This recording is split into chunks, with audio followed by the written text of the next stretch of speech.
Bonjour, aujourd'hui pour cette nouvelle recette, je vous propose de faire des poires au vin. C'est une recette que j'aime beaucoup. C'est pas la saison en ce moment, on fait ça plutôt septembre, octobre, fin d'année, hein, plutôt automne-hiver. Mais j'ai acheté des poires, et comme je vais vous montrer, elles sont pas trop jolies là, vous voyez, elles ont un peu tourné. Donc là, ça va être une super recette pour justement les utiliser. On se retrouve tout de suite pour les ingrédients. Donc pour les ingrédients, pour faire des poires au vin, comme son nom l'indique, il faudra du vin. J'ai choisi un Costière de Nîmes, c'est un vin sec. Il faut prendre quelque chose voilà, un peu comme ça, un vin sec avec beaucoup de force. Il faudra 7 poires. Hein. Donc voilà, prenez ce que vous avez comme poire. On va mettre un sachet de sucre vanillé. Alors le mieux, ça serait une gousse de vanille, mais j'en ai pas, donc on va faire avec un sachet de sucre vanillé. De la muscade. 2 étoiles de badiane. 2 bâtons de cannelle. 2 clous de girofle. Allez, clous de girofle. Qu'est-ce qu'on n'a pas dit encore? Le poivre. Alors là, j'ai mis 5 petites baies de poivre. Et si vous avez un bout de gingembre. Donc, pour la recette, tout simple. J'ai pas dit, il faudra également 200 g de sucre. Donc ce qu'on fait, on verse le sucre. On met tout, hein. On verse le sucre. On met le vin.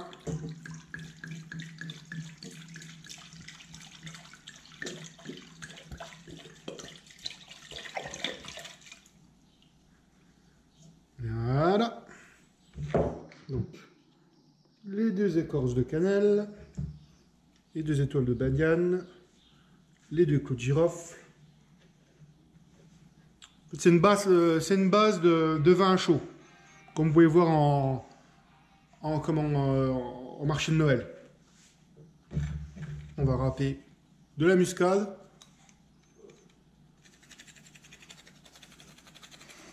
Donc la muscade, voilà, l'équivalent d'une bonne pointe de couteau.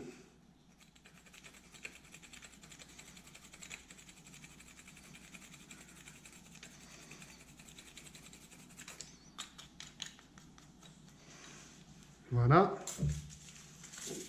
Le sachet de sucre vanillé.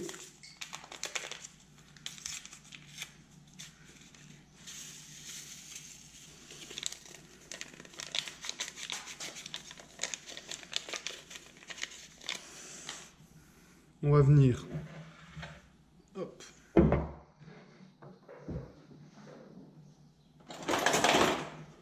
on va venir peler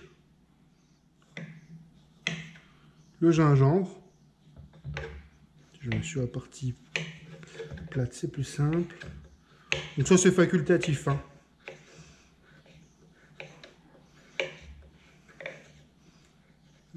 C'est un vin qu'on parfume aux épices, on met ce qu'on veut dedans. Bon, là j'ai fait quand même quasiment le tour quand même des épices. On pourrait même mettre un peu de miel dedans, un peu d'orange, et m'en faire comme un vrai vin chaud. Et là pareil, c'est vraiment plus la saison des agrumes. Donc là, j'en ai pas du tout, on n'en mettra pas. Donc voilà, une fois que c'est pelé, on va le trancher. Donc, voilà, j'émince ma racine de gingembre.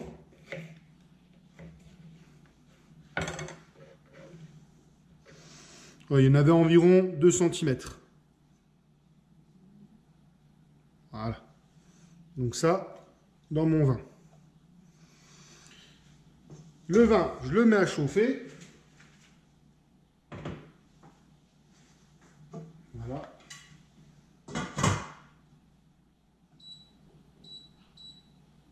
Donc on va le faire frémir.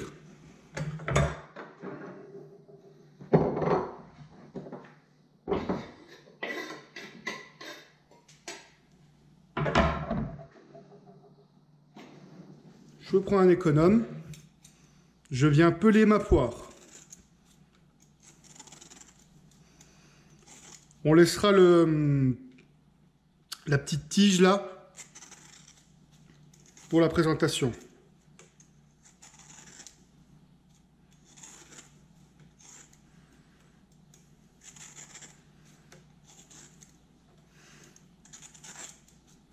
Voilà, comme ça.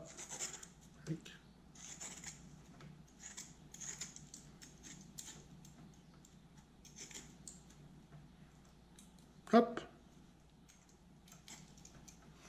Voilà. Et je fais comme ça pour toutes les poires. Et après, on va les mettre donc dans notre vin épicé. Je vous montre après.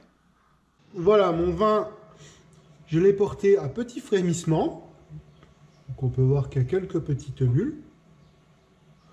Donc là, je vais pouvoir, j'ai pelé toutes mes poires. Je vais plonger les poires dans le vin.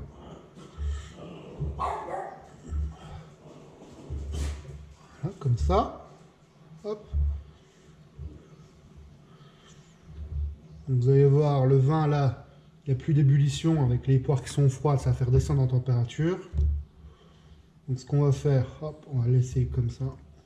On va les coucher comme ça, qu'elles soient quand même dans le liquide. Voilà, hein, c'est vraiment une bonne recette pour vous donner une deuxième vie à vos poires hein, qui sont fatiguées. Hein, vous voyez, là, il y a même une poire qui commençait, comme je vous montrais tout à l'heure à la caméra, à avoir un peu du talé, du talé, d'un fruit qui est abîmé. Je l'ai retiré correctement, on enlève bien voilà, au couteau, on enlève, on nettoie bien. Et là, on va laisser façon pocher dans le vin 15 à 20 minutes. Donc là, je vais remonter, on va attendre que ça remonte en température. Dès qu'il y a un petit frémissement, on compte 15 à 20 minutes. Pour contrôler la température, c'est pas compliqué.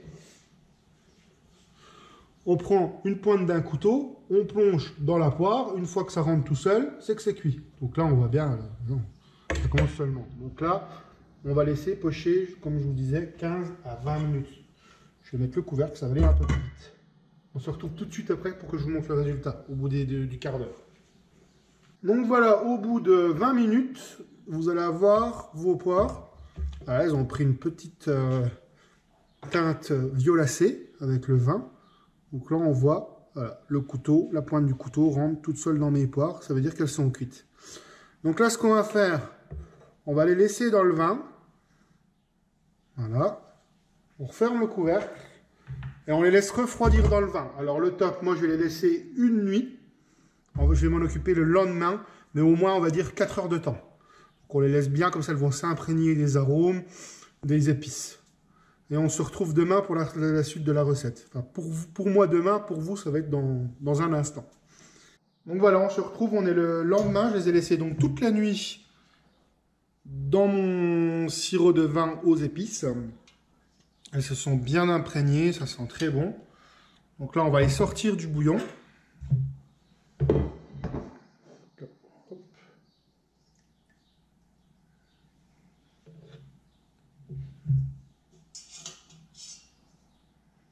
Voilà. Ça, on va les mettre de côté pour l'instant. On va filtrer notre vin pour retirer les épices, parce qu'on va le faire réduire. Il ne faut pas laisser les épices dedans, sinon ça va donner trop de force à votre sirop.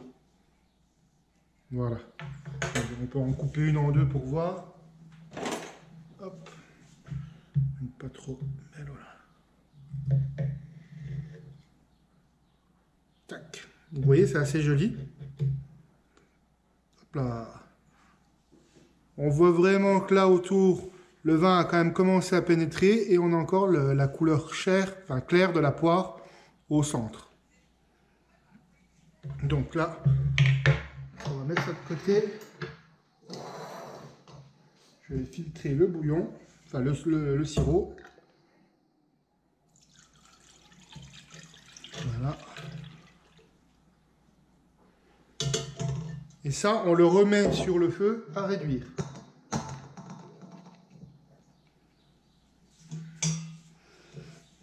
Jusqu'à avoir la consistance d'un sirop, un sirop épais, bien sûr épais. Hop, vous voyez, et là, Je le remets sur ma plaque induction à réduire. Donc voilà, j'ai fait réduire le sirop d'un tiers. Donc après, ce que je fais, moi, pour présenter, je mets une boule de glace vanille.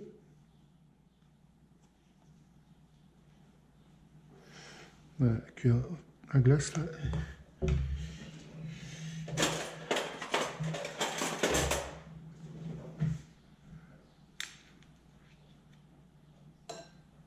Voilà. Et après, je viens mettre du sirop.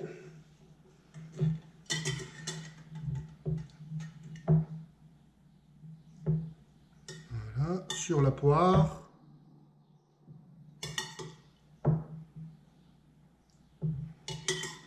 Et un peu sur la glace. Voilà. Et je viens terminer par une petite tige de menthe. Voilà. Poire au vin et glace vanille. Donc cette recette est terminée, donc il y a plusieurs façons de la manger, on n'est pas obligé de faire réduire le sirop, moi j'aime bien, ça intensifie le goût des épices. On va pouvoir très bien aussi, moi en hiver, ce que je fais cette recette, et je le mange tiède, je les mange tout de suite les poires quand elles sont tièdes. Je vous remercie d'avoir regardé cette recette, on se retrouve la semaine prochaine pour d'autres recettes. Sachez que je poste 2 vidéos pendant le confinement de recettes, une le mercredi, une le dimanche. Si vous avez apprécié la vidéo, n'oubliez pas le pouce bleu, un commentaire, ça fait plaisir, et on se retrouve la semaine prochaine. Merci.